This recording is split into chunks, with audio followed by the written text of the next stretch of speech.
Olá, eu me chamo Vitória Braz, eu sou acadêmica do curso de Licenciatura em Educação Física do campus IFCE Canidé e no momento eu estou sendo residente na Escola Frei Orlando. Hoje eu venho apresentar para vocês uma breve aula sobre introdução ao corpo humano. Eu espero que vocês gostem. Bom, eu quero começar a aula falando um pouco sobre as curiosidades do nosso corpo, né? E a primeira delas é que as primeiras dissecações, elas foram feitas no século II antes de Cristo. Para quem não se lembra ou para quem não sabe o que é dissecação, ele faz parte do estudo da anatomia, né? É a abertura ou a separação dos órgãos mortos do nosso corpo para estudos. E essas dissecações, elas foram mais de 700 anos paradas por causa das igrejas, né? As igrejas impediam fazer essas dissecações com o corpo humano. Mas os cientistas e médicos da época, eles utilizavam-se de outras maneiras para se estudar, né? A anatomia. Eles pegavam corpos de animais que poderiam ser semelhantes ao corpo humano, para não deixar todo esse tempo parado, né? Mais de 700 anos. Outra curiosidade é que a cada sílaba que o homem fala, 72 músculos entram em movimento. Já para sorrir são utilizados 14 músculos e para beijar são utilizados 29 músculos.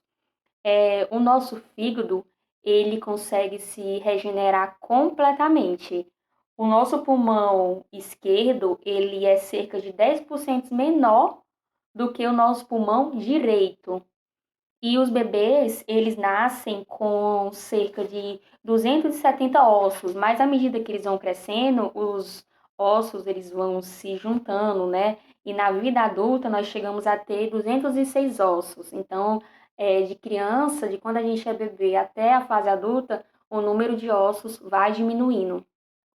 Acho que eu vou explicar para vocês um pouco sobre a anatomia humana e a fisiologia humana. Vamos começar com a anatomia humana, que é o campo da biologia responsável por estudar a forma e a estrutura do organismo. Quando a gente fala em anatomia, nós vamos se referir ao estudo da forma e da estrutura do corpo humano. Nós vamos estudar os órgãos, os tecidos, esses tecidos formando os órgãos e os órgãos formando os sistemas. A anatomia, ela foca mais na estrutura do organismo. É a parte da biologia que se preocupa com o isolamento de estruturas em seu estudo. A anatomia, ela pode ser dividida em dois grupos básicos, como vocês podem ver aí. A anatomia sistêmica, que vai estudar os sistemas. Nós vamos estudar os sistemas do corpo humano, como o sistema digestório, respiratório, e a anatomia regional ou topográfica, que nós iremos estudar o corpo humano por regiões, como o tórax, o abdômen. A gente vai estudar as estruturas de cada região dessas. E tem a fisiologia humana, que é a ciência que estuda as funções do corpo humano. Ambas matérias, elas irão estudar a forma, a estrutura e a função do corpo humano. Elas podem ser estudadas uma complementando a outra e também podem ser estudadas de maneira isolada. Como a nossa aula é voltada para a introdução do corpo humano, eu vou começar a apresentar para vocês como ele se constitui. Aí vocês irão acompanhar nessa imagem que está exposta no slide. Se vocês observarem, tem umas bolinhas e dentro de cada bolinha tem um número, são os níveis de organização do corpo, tá bom? Eu vou explicar cada nível e vou falando para vocês o 2, o 3, para ficar mais fácil de vocês acompanharem. Há 6 níveis de organização no nosso corpo humano e eles são relevantes para a compreensão da anatomia e da fisiologia. Os níveis são o químico, o celular, o tecidual, o orgânico, o sistêmico e o organísmico. O primeiro que eu vou explicar para vocês é o químico, que inclui os átomos, né, que são as menores unidades de matéria que participam das reações químicas, e as moléculas, que são 2 ou mais átomos ligados entre si. O segundo nível é o celular, que é a união das moléculas que formam as células. As células são as unidades básicas, estruturais e funcionais do nosso corpo humano. O terceiro nível é o tecidual. Quando as células se unem, elas formam os tecidos. Os tecidos são grupos de células que trabalham juntos para realizar uma determinada função celular. Existem 4 tipos básicos de tecido no nosso corpo, que é o epitelial, o conjuntivo, o muscular e o nervoso. Nas próximas aulas, vocês vão saber a função de cada tecido desse. O próximo nível é o orgânico. Quando os tecidos eles se unem, eles formam os órgãos do corpo humano. Os órgãos são estruturas compostas por 2 ou mais tipos de tecido diferente e eles têm funções específicas, como, por exemplo, o coração, o estômago e o fígado. Cada órgão desse é responsável por uma função no nosso corpo. O próximo nível é o nível sistêmico. Quando a gente começa a agrupar os órgãos que estão relacionados, eles realizam certas funções no nosso corpo. A gente vai formar o sistema. Um sistema consiste em vários órgãos. E o último nível é o organísmico. Quando os sistemas se unem, ele vai formar o organismo, né? Que no caso somos nós. Nós somos o organismo vivo. Toda parte do corpo funcionando uma com a outra constitui um organismo vivo, uma pessoa viva. Então, o sexto nível basicamente somos nós, os seres humanos. Eu selecionei para apresentar para vocês alguns sistemas do corpo humano, mas eu vou apresentar de maneira breve, porque nas próximas aulas vocês irão adentrar mais sobre a característica e a função de cada sistema desse, tá bom? Eu irei começar pelo sistema esquelético. Ele estuda os ossos e todas as estruturas associadas que formam o esqueleto humano e garante toda a sustentação do corpo. Tem o sistema muscular, que estuda o conjunto e todos os músculos presentes no corpo. O sistema nervoso, que ele vai estudar o sistema nervoso central, o periférico, que garante o transporte de interpretação de informações no nosso corpo. Tem o sistema endócrino, que é relacionado com a produção de hormônios para o nosso corpo. Tem o sistema cardiovascular, que ele estuda o coração, estuda os vasos sanguíneos. Tem o sistema linfático, que ele vai estudar a função e a produção e amadurecimento das células de defesa do nosso organismo. Tem o sistema respiratório, que ele é responsável por transportar o ar para o interior dos pulmões para depois ser expelido para o exterior. Tem o sistema digestório que está relacionada com a alimentação e a capacitação de nutrientes presentes nos alimentos. Tem o sistema urinário, que sua função principal é a excreção de compostos tóxicos para o nosso organismo, e tem o sistema reprodutivo, que garante a produção da nossa espécie. Nós iremos estudar agora um pouco sobre as posições corporais, principalmente a posição anatômica, que é um posicionamento específico do corpo. Todas as estruturas anatômicas devem ser nomeadas de acordo com essa posição. E esse nome, posição anatômica, ela é conhecida mundialmente.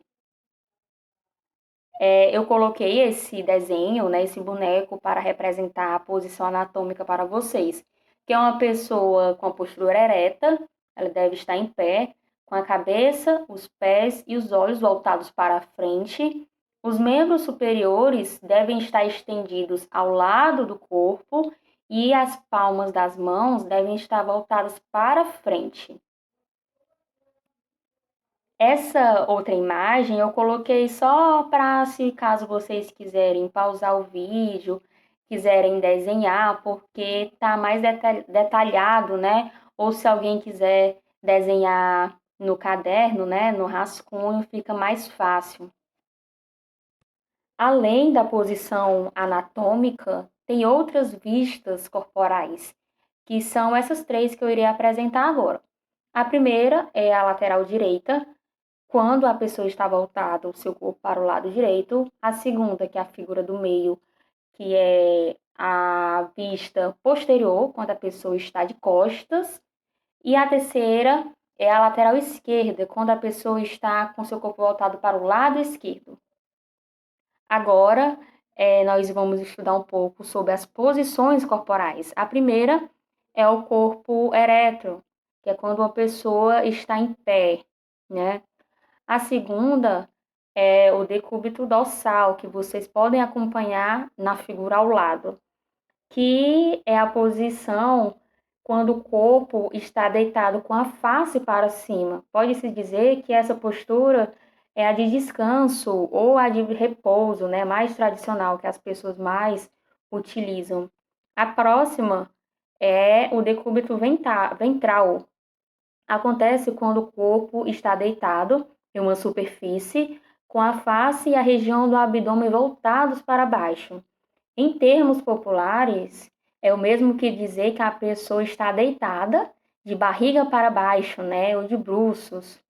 E o último é o decúbito lateral, essa posição na qual o corpo está deitado de lado, virado para o lado esquerdo ou para o lado direito. É a postura mais recomendada pelos especialistas para se ter uma boa noite de sono, né? Porque você consegue apoiar um travesseiro entre os joelhos e fica mais confortável. Estudar agora um pouco sobre as regiões anatômicas, né? Que são a área do corpo humano definidas por estruturas evidentes que são facilmente palpáveis ou visíveis. As principais eu destaquei para vocês, que são a cabeça, o pescoço, o tórax, o abdômen, os membros superiores e os membros inferiores. Facilmente nós conseguimos pegar nessas regiões, né? Visualizar essas regiões. Agora, para finalizar a nossa breve aula de introdução, eu trouxe alguns benefícios do exercício físico. O primeiro é o combate ao excesso de peso, né? As atividades físicas são a melhor forma de combater o excesso de peso ou a obesidade, além de ajudar a manter um peso ideal, né? Isso porque os exercícios, eles aceleram o metabolismo do nosso corpo, favorecendo o gasto de energia e a queima de calorias. Também os exercícios, eles promovem a sensação e o bem-estar, né? Quem pratica exercício físico, ou já praticou, sabe que muitas vezes não é só por estética, né? Também é aquela sensação de pós-treino maravilhosa, de dever cumprido, né?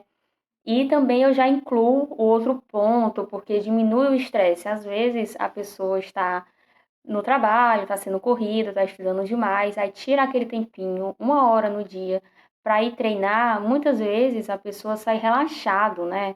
Sai com a cabeça mais leve, mais em paz, porque o exercício é uma forma de diminuir o estresse e cuidar da gente mesmo, né? Cuidar do nosso corpo. Outro ponto também é que ele reduz a pressão arterial, né? Alguns estudos mostram que fazer atividade física aeróbica regularmente, como a caminhada, andar de bicicleta ou corrida, pode ajudar a reduzir a pressão arterial e melhorar a circulação sanguínea também, né? E também, dependendo de qual exercício você for fazer, ele aumenta a força e a resistência muscular, né? Tem alguns como a musculação, o crossfit, o treinamento funcional, são inúmeros os exercícios que a gente pode praticar, né? O importante é escolher o que você gosta, o que você se sente à vontade e o que você realmente tem vontade, acorda ou no final do dia, tem vontade, mesmo estando cansado, de praticar, né? A gente tem que fazer aquilo que o nosso corpo quer, que o nosso corpo pede e o que nos faz bem. Essas são as minhas referências, as referências que eu usei para elaborar essa aula de vocês. E eu queria deixar uma mensagem antes de acabar, né? Que é do Nelson Mandela. A educação é a arma mais poderosa que você pode usar para mudar o mundo. Espero que quem chegou até aqui, né, ao final do vídeo, tenha gostado do conteúdo. Foi algo bem básico, foi algo bem breve, mas foi muito importante, né? Espero que possa ajudar vocês agora e no decorrer dos anos, né?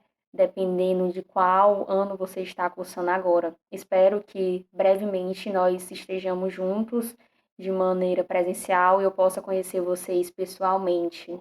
Então é isso, até logo, até breve e muito obrigada.